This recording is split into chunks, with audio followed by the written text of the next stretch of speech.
Hi friends, welcome all to my review channel. നമ്മൾ ഇന്ന് ഇവിടെ റിവ്യൂ ചെയ്യാൻ പോകുന്ന സിനിമ ബസൂക്ക. മമ്മൂക്ക നായകൻ, ഡിനോ ഡെന്നിസ് തിരക്കഥ സംവിധാനം. പെട്ടെന്ന് തന്നെ നമുക്ക് റിവ്യൂലോട്ട് കിടക്കാം. പടത്തിൻ്റെ പേര് സൂചിപ്പിക്കുന്ന പുതുമ പോലെ തന്നെയാണ് ഇതിൻ്റെ ജോണറും. ഒരു ഗെയിമിംഗ് ആക്ഷൻ സൈക്കോളജിക്കൽ ത്രില്ലർ ജോണറിൽ പെടുന്ന ഒരു സിനിമ തന്നെയാണ്. ഒരു പുതിയൊരു ജോണർ പരിചയപ്പെടുത്തുന്ന അവകാശവാദങ്ങളോടെയാണ് ഈ സിനിമ ഇൻട്രൊഡ്യൂസ് ചെയ്തത്. എനിക്ക് ഫീൽ ചെയ്തത് നമ്മുടെ ഗ്രാൻഡ് മാസ്റ്റർ പോലെ ഒരു ജോണർ, അതിൻ്റെ എക്സാക്ട്ലി അതിൻ്റെ സെയിം അല്ലെങ്കിലും ആ ഒരു കഥാരീതിയുടെ ശൈലിയിൽ പിടിച്ചു പോകുന്ന സിനിമ തന്നെയായിരുന്നു ബസൂക്ക. എന്നിരുന്നാലും അതിൻ്റെ മേക്കിങ്ങിലായാലും അതിൻ്റെ കാരിക്കേച്ചറിലായാലും എല്ലാത്തിലും ഒരു പുതുമ നൽകിക്കൊണ്ടാണ് ഒരു സ്റ്റൈലിഷ് ആക്ഷൻ ത്രില്ലറിലൂടെയാണ് കഥ പറഞ്ഞു പോകുന്നത്. ഡിനോ ഡെന്നിസ്, അതികായനായ കലൂർ ഡെന്നിസിൻ്റെ മകൻ, അദ്ദേഹത്തിൻ്റെ ആദ്യത്തെ ചുവടുവെപ്പ് തിരക്കഥയിലോട്ടും സംവിധാനത്തിലോട്ടും മലയാള സിനിമയ്ക്ക് തരുന്ന ബസൂക്ക. പടത്തിൻ്റെ കഥ പോകുന്നത് ഒരു ഗെയിമിംഗ് പാറ്റേണിൽ കൊണ്ടുനടക്കുന്ന ഒരു വില്ലൻ. ആ വില്ലൻ്റെ ക്രൈംസ് എല്ലാം ഒരു ഗെയിമിംഗ് പാറ്റേണിൽ ഒരു ക്ലൂ തന്ന് ക്രൈം ചെയ്യുന്ന ഒരു സിനാരിയോ. ആ ഒരു സിനാരിയോയിൽ ഇൻവെസ്റ്റിഗേഷൻ ഓഫീസറായിട്ട് വരുന്ന, ഇവിടെ കൊച്ചിയിൽ കേരളത്തിൽ തന്നെയാണ് ഈ കഥ നടക്കുന്നത്. ആ ഒരു ഇൻവെസ്റ്റിഗേഷൻ മൂഡിൽ ബേസിൽ ഇങ്ങനെ പോകുന്നു. വില്ലൻ ഓരോ ക്ലൂ തരുന്നു, അത് അന്വേഷിച്ച് പിടിച്ചു പോകുന്ന ഒരു ക്യാറ്റ് ആൻഡ് മൗസ് ഗെയിം പോലെയാണ് ഇതിൻ്റെ സ്റ്റോറി ലൈൻ പോകുന്നത്. പടത്തിൻ്റെ ഫസ്റ്റ് ഹാഫ് ഒരു മിക്സഡ് ആയിട്ടുള്ള ഒരു അഭിപ്രായമാണ്. ഒരു ഹൈയും എലമെൻറ്റും ഉണ്ടാകും. നമുക്കൊരു ത്രില്ലർ പേസിൽ ഒരു ഹൈ ആയിട്ട് നമുക്ക് പോവുകയും ചെയ്യും, ഒരു സീറ്റഡ് അവിടെ തരുകയും ചെയ്യും. അതുപോലെ തന്നെ ഒരു ഡിപ്പായിട്ടൊരു ലോ ആയിട്ട് ഇങ്ങനെ പോവുകയും ചെയ്യും. ഒരു മിക്സഡ് ആയിട്ടുള്ള ഫസ്റ്റ് ഹാഫ് ഫീൽ ചെയ്തത്. സെക്കൻഡ് ഹാഫ് പക്ഷേ ഒരു എന്താ പറയുക, നല്ലൊരു ത്രില്ലർ പേസിൽ നമുക്കൊരു നല്ലൊരു എൻ്റർടൈൻമെൻറ്റ് വാല്യൂവിൽ അതിങ്ങനെ കൊണ്ടുപോകുന്നു. ചില സീക്വൻസും ചില ക്ലൂസും കിട്ടുന്നതൊക്കെ അതിഗംഭീരമായിട്ട് തന്നെ എടുത്തിട്ടുണ്ടായിരുന്നു. സെക്കൻഡ് ഓഫ് ഓൾ ഇതിൻ്റെ ക്ലൈമാക്സിൽ വരുന്ന ഒരു ട്വിസ്റ്റ് അതിഗംഭീരമായിട്ടുണ്ടായിരുന്നു.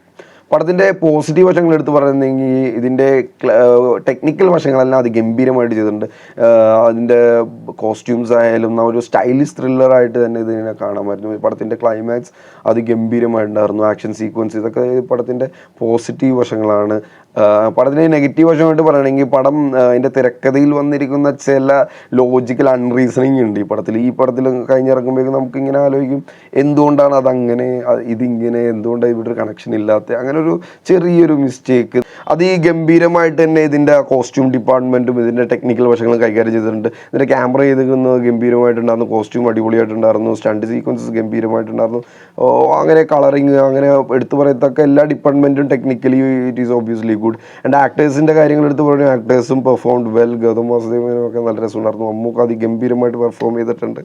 ഇതിലൊരു സർപ്രൈസ് ട്വിസ്റ്റ് എലമെൻറ്റും വരുന്നുണ്ട്. അതൊക്കെ നല്ല രസമായിട്ട് തന്നെ ഇരുന്ന് കാണാം. പടം തിയേറ്ററിൽ പോയി കാണണമെന്ന് ചോദിച്ചിട്ടുണ്ടെങ്കിൽ ഒരു സാധാരണ പ്രേക്ഷകന് ഈ പടം ആ ക്ലൈമാക്സ് കാണാൻ വേണ്ടിയിട്ട് തിയേറ്ററിൽ പോയി കാണാമെന്നാണ് എൻ്റെ ഒരു personal opinion. Like vice I side ഇതിൻ്റെ ക്ലൈമാക്സ് അതിഗംഭീരമായിട്ടുണ്ട്. നമ്മൾ ഇതുവരെ കാണാത്തൊരു രീതിയിലുള്ളൊരു ക്ലൈമാക്സ് തന്നെ പിടിച്ചിട്ടുണ്ട്. നമ്മുടെ ബാക്കിയുള്ള ഏജൻറ് എക്സ് ഒക്കെ പോലെ ഒരു ക്ലൈമാക്സ് അല്ല, പക്ഷേ ഒരു വെറൈറ്റി രീതിയിലുള്ളൊരു ഗംഭീരമായ ട്വിസ്റ്റും ക്ലൈമാക്സ് ഒക്കെയാണ്. പടത്തിന് ആദ്യം തൊട്ട് തന്നെ ഫ്രണ്ടിലോട്ട് നീങ്ങുമ്പോൾ നമുക്കൊരു സീക്വൻഷ്യൽ ഒരു പാറ്റേൺ പിടിച്ച് പോകണില്ല. നമുക്ക് എവിടെയോ ഒരു കണക്ഷൻ വിട്ടു പോകുന്ന രീതിയിലാണ് അതിൻ്റെ ഒരു സ്റ്റോറി ടെല്ലിംഗ് ഇരിക്കുന്നത്. പക്ഷേ ഒരു ക്ലൈമാക്സ് ഇത് വിവരിക്കുമ്പോഴേക്കും നമുക്ക് ഇതിനൊക്കെ ഒരു സീക്വൻഷ്യലായിട്ട് നമുക്ക് കിട്ടുകയും ചെയ്യും. പടം ഒരു one time watchable for its climax എന്നാണ് എൻ്റെ പേഴ്സണൽ അഭിപ്രായം. എവർക്കും എൻ്റെ റിവ്യൂ ഇഷ്ടപ്പെട്ടെന്ന് ഞാൻ വിചാരിക്കുന്നു. ഒരു സാധാരണ പ്രേക്ഷകന് ഈ സിനിമ അതിൻ്റെ ക്ലൈമാക്സ് കാണാൻ വേണ്ടി പോയി തിയേറ്ററിൽ പോയിരുന്ന് കാണാം. ആ ക്ലൈമാക്സിന് വേണ്ടി ആ സിനിമ കാണാൻ വർത്താണ്. Otherwise it's a one time watchable movie. അതാണ് എൻ്റെ ഒരു പേഴ്സണൽ ഒപ്പീനിയൻ.